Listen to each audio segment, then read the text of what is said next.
في يوم من أيام أجازة الصيف، بعد ما انتهت السنة الدراسية لطلاب في ثانوي، في طالب اسمه نبيل وعنده 17 سنة.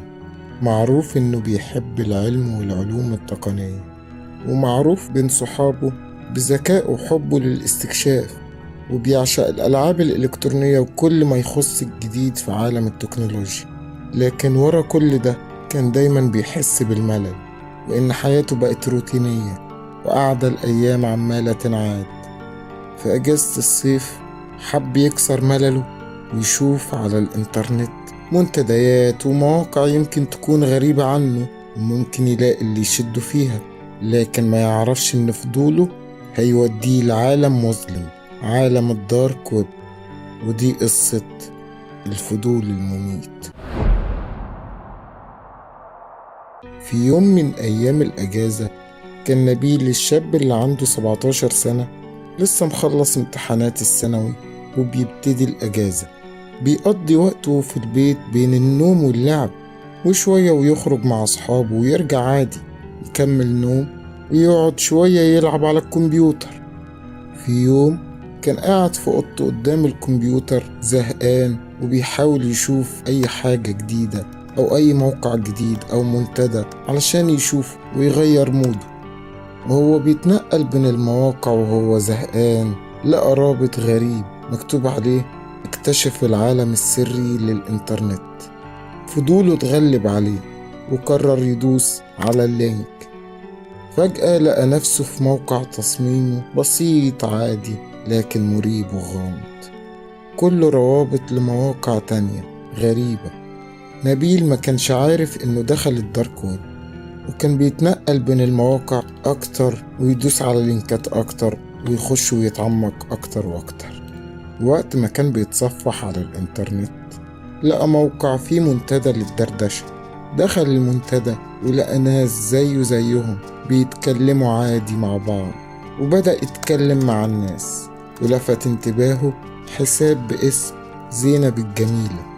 زينب كانت بتتكلم مع نبيل بطريقة شيك وجذابة جدا، وبتحكي ليه عن مغامراتها وحياتها اللي مليانة مفاجآت. بعد شوية نبيل بقى متعلق بالكلام معاها، وكان مستني كل يوم إنه يتكلم معاها ويعرف عنها أكتر. الأيام عدت، وزينب اقترحت على نبيل إنهم يتقابلوا في الحقيقة. نبيل كان متحمس جدا للفكرة، وقرر يقابلها من غير ما يحكي لحد من أهله أو أصحابه. اتفقوا على مكان معين وحددوا يوم ووقت للقاء. في اليوم المحدد نبيل وصل للمكان اللي اتفقوا عليه وفضل مستني بلهفة. بعد شوية شاف زينب وهي جاية ناحيته. كانت جميلة زي ما شافها في الصورة وزي ما كانت بتوصف له بالكلام. نبيل كان مبسوط ومتوقع إنه هيقضي وقت حلو معاها.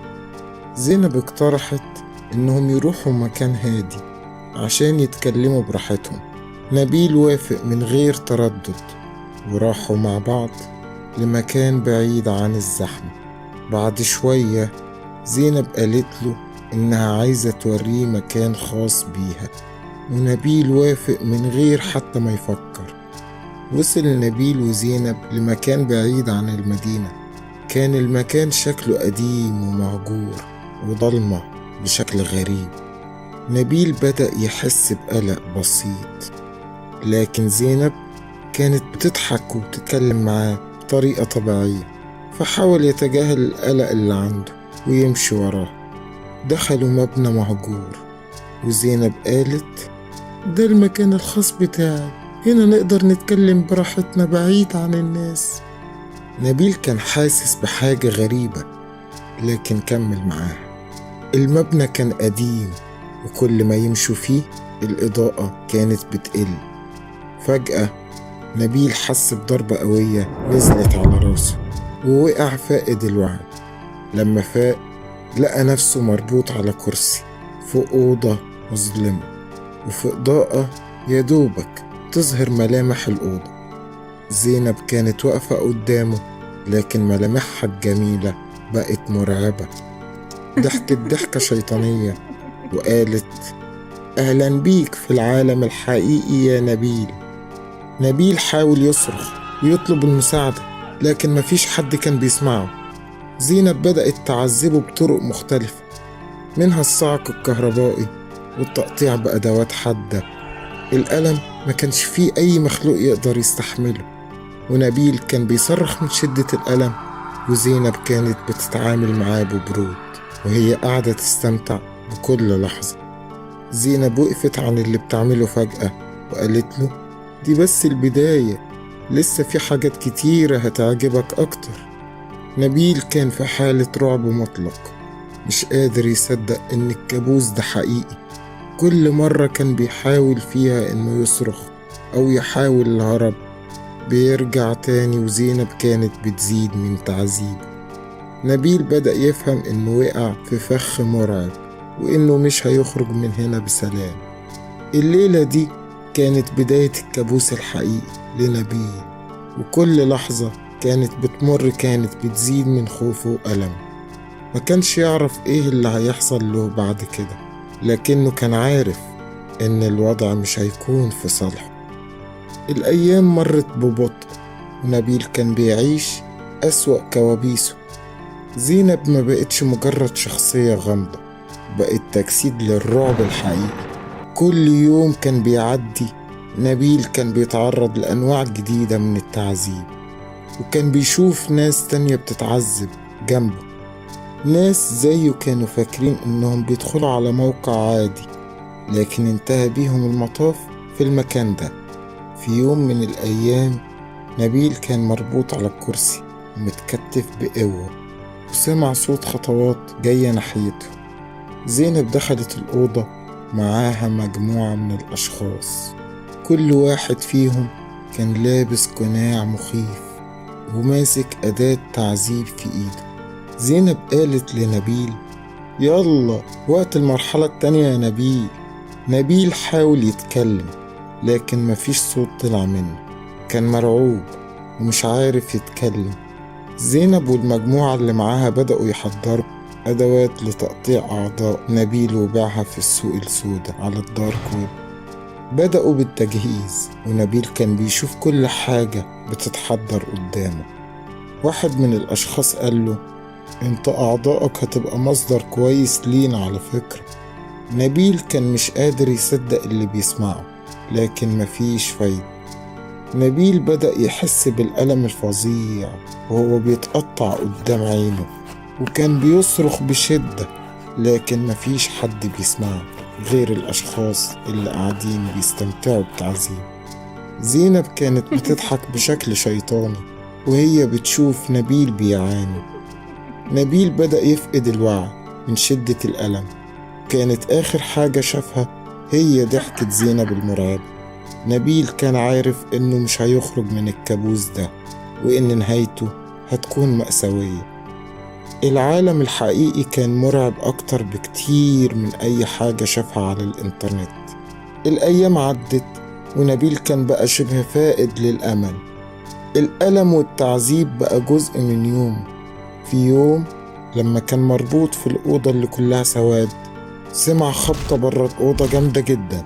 كان واضح إن في حد بيحاول يدخل المكان. نبيل حاول يركز ويسمع، يمكن يكون في أمل أخير للنجاة. فجأة الباب اتفتح، ودخل مجموعة من الأشخاص بملابس سودة ومعاهم أسلحة. كانوا الشرطة اللي قدرت توصل لمكان العصابة بعد ما اتضح إنهم كانوا بيراقبوا أنشطة الدارك ويب لفترة طويلة. الشرطة هاجمت المكان وقبضت على زينب واللي معاها، لكن نبيل كان في حالة سيئة جدا. الشرطة فكته ونقلته بسرعة للمستشفى، لكن الدكاترة قالوا إن حالته حرجة جدا وإنه هيحتاج لعمليات كتير علشان يحاولوا ينقذوا حياته. نبيل كان في حالة صدمة، مش قادر يصدق إنه أخيرا نجي. بعد أيام في المستشفى، نبيل بدأ يرجع له وعيه بشكل تدريجي. كان بيحاول يفتكر كل اللي حصل، لكن الألم النفسي والجسدي كان شديد جدا. كان بيعاني من كوابيس مستمرة. كل ما يحاول ينام كان بيفتكر كل لحظة تعذيب مر بيها.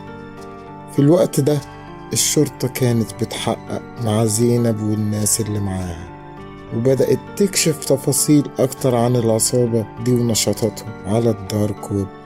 كانوا بيبيعوا الأعضاء البشرية ويعذبوا الضحايا ويصوروا التعذيب ويبيعوا الفيديوهات للمرضى النفسيين على الإنترنت. لكن رغم القبض على العصابة، نبيل ما كانش قادر ينسى اللي حصله. فضل يعاني من آثار نفسية وجسدية لطول الوقت، وفي النهاية قرر يبعد عن كل الناس ويحاول يعيش في عزلة. الكوابيس ما راحتش، نبيل بقى شبح للإنسان اللي كان عليه قبل ما يدخل على العالم السري للإنترنت. في النهاية نبيل فقد الأمل في الحياة وقرر ينهي حياته بنفسه.